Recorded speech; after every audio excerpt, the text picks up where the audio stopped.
လမ်းခွဲရမှာပဲတော့ကြဘာဖြစ်ရမယ်လမ်းခွဲရင်1 minute အောင်ဘာတွေလှုပ်ထားရမယ်တရားတွေကျင့်ရမှာပေါ့ဘာတွေကျင့်ထားရမယ်ဒါကြောင့်ဘုန်းကြီးတို့တရားဓမ္မပေါသူတော်ကောင်းတို့ဘဝခန္ဓာကြီးရခက်တဲ့ခန္ဓာလေးတဲခုခမ်းမှလာဆုံးကြတာနော်ညမကြခင်ဘာလုပ်ကြမယ်ခဏလေးစုံစည်းတာဧည့်သည်လားအိမ်ရှင်လားဧည့်သည်လားအိမ်ရှင်လားတောင်ပုလို့ဆရာတော်ကြီးခဏခဏမင်းတော်မူခဲ့တယ်မဟုတ်လားဩဘာလို့ခေါ်လဲဘဝဆိုတာဧည့်သည်ပါဘဝဆိုတာဘာလဲလဲလာပြီးတော့နော်ဩလာတော့ကလည်းတယောက်ထဲနော်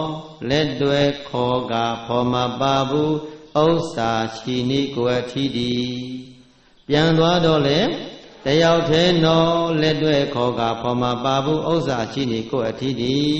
ဥစ္စာပါသွားသလားလာတော့ကလည်းဘာမှမပါဘူးနော်ပြန်ရင်ကောဘာယူသွားလို့ရမလဲဒါကိုစဉ်းစားတရားဓမ္မတွေ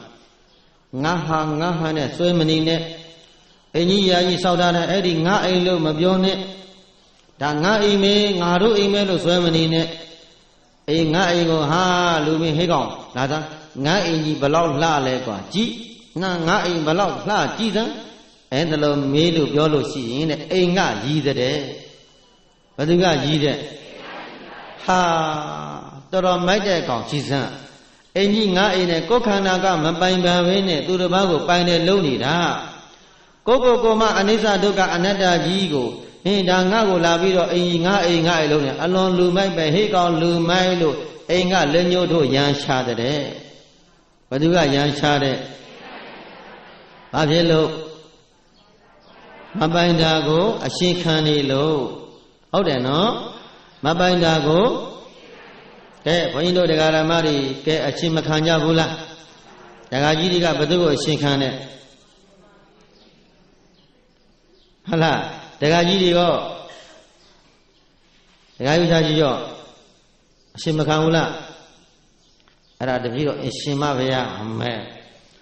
တပည့်တော့အရှင်မလားရှင်းမှာပါပြောမှာပါဗျာအောင်အရှင်ခံလိုက်တာပြောပါနဲ့တကယ်ဟုတ်ရဲ့လားကိုကပိုင်ရဲ့လားသို့တော်လဲသမုဒ္ဒိပညာနယ်ပယ်ထဲမှာရှိမရှိပညာပါတော့ပညာကြည့်တော့မဖြောက်ပါနဲ့ပညာသူ့နေရာမှာသုံးပါရမတ်နေရာမှာပညာကိုလာမသုံးနဲ့ပညာနေရာမှာပါရမတ်သွားမသုံးနဲ့သူ့နေရာနဲ့သူသုံးသို့တော်ခန္ဓာကိုယ်ကြီးကို